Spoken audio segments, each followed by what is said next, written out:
आइए मेरे श्रेष्ठ शिरोमणि, मेरे महान भक्त अपने अपने स्थान पर खड़े हो जाएं। अपने अपने स्थान पर खड़े हो जाइए। आपको बैठे बैठे काफ़ी समय हो गया है और मेरे प्यारे भक्तों, अपना आसन और आसन का परिवर्तन होना अनिवार्य है। और ये घर का एक जीवन सफ़र है।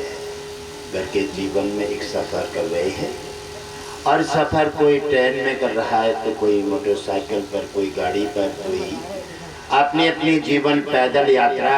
ये जिंदगी एक सफ़र है और सफ़र में आकर के हम जगह जगह के मान सम्मान अपमान निरादर कितनी कितनी चीज़ें पाते हैं और वहीं पर हम जहाँ के तहीं छोड़ करके अपने आगे बढ़ जाते हैं। जीवन में सफ़र में अहंकार करना, किसी चीज़ को अपना पाना, ये मूर्खता है। और जो व्यक्ति अपना आकर के यहाँ अपना समझ लेता है, उसकी अज्ञानता है। हे मेरे प्रिय भक्तों, ये संसार एक जीवन सफ़र है। यहाँ आए हैं और कितने समय जाएंगे इसका कोई पता नहीं है। और हमने आपने आकर के इन चीज़ों को अपना समझ करके अज्ञानता जो की है, इसलिए हम संसार सागर के झंझटों में और नाना प्रकार के संकटों में आकर के अपना समझ करके आज हम मुसीबत का सामना कर रहे हैं। हम मुसीबत से कैसे हटेंगे? जब हम अपने कीमती जीवन के सफर के लिए उत्तम बनाने का काम करेंगे। और जब तक आप अपने मकसद को नहीं समझेंगे, हम क्यों आए हैं, हमारा कर्तव्य क्या है, हम मानव जीवन है। ये मानव जीवन इसीलिए मिला है कि आपको सत्य सनातन की रक्षा करने के लिए। आपका सत्य सनातन का नाम वेदों में, इतिहासों में, आपके भजनों में और भगवान विष्णु के मुखारबिंद से भी सनातन का नाम का उच्चारण हुआ है। घर का सनातन धर्म श्रेष्ठ और महान है, जिसके लिए एक बार जोरदार तालियों से स्वागत कर दें। बोलिए सत्य सनातन धर्म की जय हो। अगर घर का धर्म नहीं रहेगा तो घर का कर्म कहाँ जाएगा, कैसे क्या रहेंगे? जैसे आपके जीवन नैया जो आपके शरीरों के हिसाब से चल रही है। अर्जुनों, ये जीवन एक सफर है। इस सफर की नैया में कौन कहाँ बैठेगा? जो भी पाया है, अच्छे और बुरे इस सफर में मिलते रहते हैं और नाना प्रकार से कई हानि है, कई लाभ है और बाकी चिड़िया रैन बसेरा है। न तुम्हारा है न मेरा है, ये चिड़िया रैन बसेरा है। न कोई कुछ ले गया है और न ले जाएगा। ओम विष्णु हरि घटघटवासी जी ने कल आपको जगह जगह तीर्थों में घुमाते हुए, जगह जगह अवगत कराते हुए और सत्संगों में मार्ग में घुमाते हुए ला करके पांडाल में छोड़ा।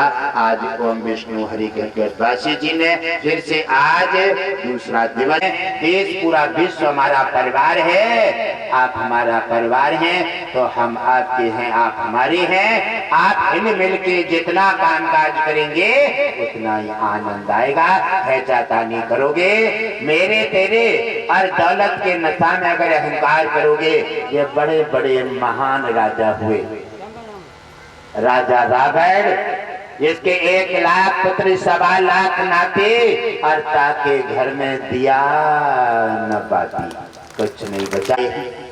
और 3 दिन के लिए हमें तुम्हें इकट्ठा करने के लिए, ताली बजाने के लिए, सत्संग करने के लिए, एक साथ बैठ के खाने के लिए, एक साथ रहने के लिए, एक साथ भगवान विष्णु का गुणगान करने के लिए सौभाग्य सुनहरा मौका जो मिला है। और कोई कोई उसको लाभ उठा लेते हैं और कोई कोई उसको वहाँ के वहीं छोड़ देते हैं, क्योंकि भगवान विष्णु कहते हैं ये भी अवसर हर किसी को प्राप्त नहीं होता। दान करने का धन तो सब किसी किराए का मकान है, जिसको तुम अपना मान बैठे हो। गाड़ी बंगला जो तुमने बनाई है, शरीर जहीं पाया, संतान भी जहीं पाई है और जहीं पर छोड़कर जाना पड़ेगा। कोई देखो, हम तुम सोच के देखो, कोई नहीं ले गया है और तुम्हें भी ले जाने को नहीं मिलेगा। आप बेअर्थ अहंकार क्यों करते हैं? आप बेअर्थ संपत्ति के लालच में आकर के और इसे अपना समझ करके बेअर्थ लालच कर रहे हैं। ये नाना प्रकार से आपको विफल कर देगा और पहले भी जो गए हैं विफल होके गए हैं और तुम भी विफल हो जाओगे। और ये सत्संग आपको सुझाव देता है, आपको मार्ग दे रहा है, आपको रास्ता दे रहा है, आपको जगाने के लिए आए हैं। अगर हो सके तो जाग जाओ और धर्म का, सत्य का मार्ग पकड़ लो। सनातन का झंडा ऊंचा उठाने का काम करो, जिससे तुम्हारे मानव जीवन की रति जग जाएगी और आपको मानव जीवन लेने का मकसद आपका पूरा हो जाएगा। भगवान विष्णु प्रसन्न हो जाएंगे तो तुम्हारा कल्याण हो। ओम विष्णु हरि गणगणवासी नारायण की जय हो। वरना खेचा तानी करते करते बहुत चले गए और हमें आपको भी जाना पड़ेगा, जो निश्चित है। निश्चित है कब याद आएगी, कब एहसास होगा? जिस दिन हम 4 व्यक्तियों के साथ शमशान में पहुंच जाएंगे, जब हमारी घुटन हो रही होगी, जब हमारे प्राण फंस रहे होंगे, तब हमें याद आएगी कि हमने कोई अच्छा काम नहीं किया है। अच्छा, आप खड़े खड़े काफी समय हो गया है और सत्संग के अगर दौर में चले गए तो आप खड़े के खड़ी रहेंगे और फिर आप कहेंगे गुरुदेव तो अपना बोलने लग गए और हमें खड़ा कर दिया है, क्योंकि ये भी कोई मकसद है। और प्यारे, आप लोग कहते हैं, उंगली दूसरे पर उठाते हैं कि उस आदमी ने ऐसा किया है। मुझे तो लगता है कि आदमी बंदा के पास कुछ है ही नहीं। ये तो खाली, कल गुरुदेव ने बताया था कि ये तो डिब्बा है, खाली डिब्बे हैं और कुछ नहीं है। बोलने वाला भी तुम्हारे अंदर वही है, सोचने वाला भी तुम्हारे अंदर वही है और खिलाने वाला, खाने वाला भी वही है। संकट भी वही देता है, संकट का निवारण भी वही देता है और दुख और सुख, गरीबी, सब कुछ देने वाला वही है। इसलिए उसी को अर्पण करो और आप अहंकार का पर्दा हटाओ और ज्ञान की वृद्धि में जाकर के, एक है ज्ञान और एक है अज्ञान। आप सब अपना आसन ग्रहण कर लीजिए।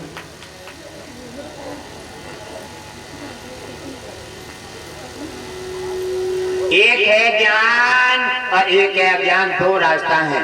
जैसे हर जीवन में 2 पहलू, सुख और दुख, गरीबी अमीरी, पाप और पुण्य, जन्म और मृत्यु।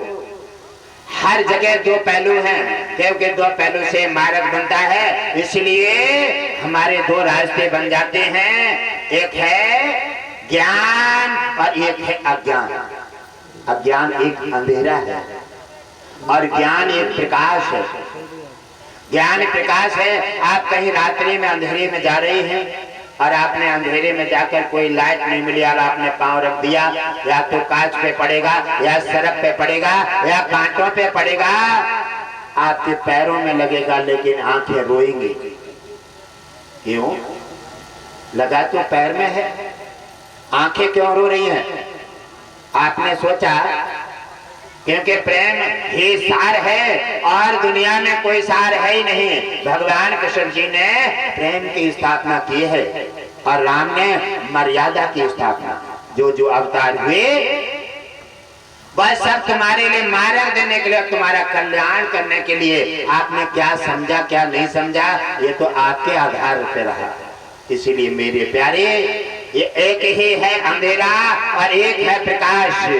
प्रकाश ज्ञान की ओर ले जाता है। प्रकाश में अगर जा रहे हैं, आपके पास कांटा पड़ा है, आप कांटे को देख लेंगे और पैर बचा के रख लेंगे, आपका प्रकाश काम आ गया। ये है ज्ञान। आपका पैर भी बचा, आंखों का रोना नहीं पड़ेगा। और एक है अज्ञान, अंधेरा। अज्ञान अंधेरा है और अंधेरे में जब पैर पड़ेगा, सड़क पे भी पड़ सकता है, कांटे पे भी पड़ सकता है। अज्ञान है अहंकार, ये सब मेरा है और मैं हूँ वो दुनिया में मेरी टक्कर का कोई नहीं। मेरा कोई कुछ नहीं कर सकता और मेरे बिना कोई है ही नहीं। ये तो अहंकार बहुत लोगों के पास आया है।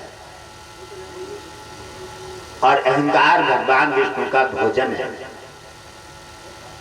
अहंकार रावण के पास आया, कंस के पास आया, और जहां जहां अहंकार ने डेरा डाला है मस्तक पर, वो अहंकार को भगवान विष्णु ने अवतार लेकर के और अपना आहार बना करके समाप्त कर दिया। मैं चाहूंगा कि आप अहंकार मत कीजिए। आपके पास कुछ भी नहीं है अहंकार करने के लिए, और यहाँ कोई नहीं रहेगा। ना तो पत्नी साथ आई थी, ना बेटा साथ, ना गाड़ी बंगला कोई साथ नहीं आया है, और उसने विधान ऐसा बना दिया है जो आया है लेकर के, और जहाँ पाया है कहीं छोड़ कर जाओगे, ना तुम्हारा है और ना किसी का होगा। इसलिए चिड़िया रैन बसेरा है, ये जीवन एक सफर है, और सफर में आपके अच्छे भी मिलेंगे, बुरे भी मिलेंगे, गर्म भी मिलेंगे, नरम भी मिलेंगे, और दुख भी मिलेगा, सुख भी मिलेगा। ट्रेन पे जाते हैं, ट्रेन यात्रा कर रहे, कहो भैया थोड़े पल्ला को हटो, क्यों? हमने टिकट दिया, पैसा दिया। अरे कहने लगे भैया ऐसा क्यों कर रहे हो आपने? अरे थोड़ी देर बाद तुम्हारी यात्रा पूरी हो जाएगी, आपको उतरना पड़ेगा। अरे कहने लगे बाद में मत बताओ, हमने टिकट लिया है, पैसा खर्च किया है आराम के लिए। कहने लगे ठीक है, आराम के लिए। आगे बढ़कर वो खड़े हो गए, और थोड़ी देर बाद देखते हैं स्टेशन आ गई। स्टेशन क्या है? स्टेशन सब की आ जाती है एक दिन। स्टेशन है समय, और समय सब का काम करता है। समय खराब आ जाता है, हमारा तुम्हारा सामने करने लगता है। अब जैसे ट्रेन रुके और वो उतरने को आए, कहने लगे भैया ठहरो। कहने लगे क्यों, क्या बात है? कहने लगे बात कुछ नहीं है, आप कहाँ जा रहे हैं? अरे कहने लगे ये भी कोई पूछने की बात है, हमारी स्टेशन आ गई और ऐसे जा रहे हैं। अरे कहने लगे भैया तुम्हारी स्टेशन आ गई, तुम उतर के जा रहे हो, अभी लड़ रहे थे और झगड़ रहे थे। ऐसा करो जो सीट ट्रेन की उखाड़ ले जाओ, या फिर डिब्बा निकाल ले जाओ, इसमें से ये लेके जाओ ना, ये तुम्हारा है, तुम्हारा बेनामा हो गया था, आप इसके पीछे लड़ रहे थे, भाईचारा खत्म कर दिया आपने, व्यवहार खत्म कर दिया, और काहे के सनातनी हो जो सनातन के काम में पंगा लगाते हो? सनातनी नहीं हो, निशाचर हो।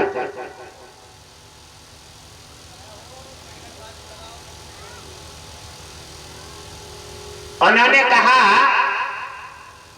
कि व्यवस्था की जो व्यवस्था है, और कहने लगे अब ये ट्रेन का डिब्बा निकाल ले जाओ, आप इसे छोड़ के क्यों जा रहे हो? अरे कहने लगे ये कोई लेके जाता है? अरे लेके नहीं जाता है, तुम तो लेके जाने वाले थे, थोड़ी देर बाद तड़प रहे थे, और आप कैसे उतर के जा रहे हो? कहने लगे भैया हमारी गलती हो गई, और गलती हो गई, ये तो जहाँ कोई नहीं रहेगा, और ट्रेन सबको छोड़ने पड़ेगी, सवारी सबको छोड़ने पड़ेगी, घर भी छोड़ना पड़ेगा, और ये जीवन जो है जिस शरीरों में ये भी एक ट्रेन यात्रा है, ये भी किसी दिन छोड़कर जाएंगे। हमारा तुम्हारा यहाँ कुछ नहीं है, इसलिए हम तुम सब यात्री हैं, यात्रा करने आए हैं। कोई कहीं यात्रा कर रहा है, कोई कहीं, कोई खेतों की यात्रा, कोई मंदिर की यात्रा, कोई सत्संग की यात्रा, कोई अपने कोर्ट कचहरी की यात्रा, और कोई मथुरा वृंदावन की यात्रा, कोई कहीं की यात्रा। सब दुनिया यात्रा कर रही है, जीवन एक सफर है, यात्रा करो, ये ठीक है, लेकिन प्रेम और भाव के साथ करो, प्रेम भाव के साथ यात्रा भी करो, और सनातन का ध्यान रखो, अपने को मत भूलो। सनातन एक हमारा कुटुंब परिवार है, और हम अपने परिवार को चलाने के लिए, एक साथ रहने के लिए, एक साथ खाना, एक साथ रहना, और सनातन को एक साथ झंडा उठाना, सौभाग्य सुनहरा मौका मिला है, हम उसका लाभ उठाएं, और सनातन का झंडा ऊंचा उठा करके अपना कल्याण। बोलिए सत्य सनातन धर्म की जय हो। अरे ना हम सबको भूल जाएं, अगर हम भूल गए सनातन को, तो हम तो अपने धर्म और कर्म दोनों भूल गए, और धर्म कर्म भूलने के बाद व्यक्ति का कोई मानवता नहीं रहती, क्योंकि कहते हैं उसके आंखों का पानी ढल गया है। और जो आदमी माया के मद में आकर के खान पान उल्टे करता है, उसका मस्तिष्क खराब हो जाता है और अपने को ही सबसे पहले शिकार बनाता है। अपने कोई नाना प्रकार से वो ये भी भूल जाता है मेरा धर्म क्या है, मेरा कर्म क्या है, और मैं हूँ क्या, और मुझे क्या करना चाहिए। उसका टारगेट है कि मेरे समान कोई नहीं है, मैं बड़ा आदमी हूँ। अरे राजा रावण की तो लंका सोने की थी, उसके सामने तो कुछ भी नहीं है। इसलिए अहंकार मत कीजिए, अहंकार छोड़ करके भगवान विष्णु का चिंतन करो, आगे बढ़ो, प्रेम का व्यवहार करो। संसार तुम्हारा कुटुंब, तुम्हारा परिवार है, और पूरा सनातन तुम्हारे बहन भाई तुम्हारा परिवार ही है। सभी को मिलकर के एक साथ एक दूसरे की मदद करो और एक दूसरे के साथ चलने की, खाने की और रहने की आदत डालो। इससे तुम्हारा धर्म, तुम्हारा सनातन, तुम्हारा परिवार और तुम्हारा देश भारत पनपेगा और इसी से तुम्हारा कल्याण होगा। गुरुदेव श्री लक्ष्मी स्वामी सरकार की जय हो।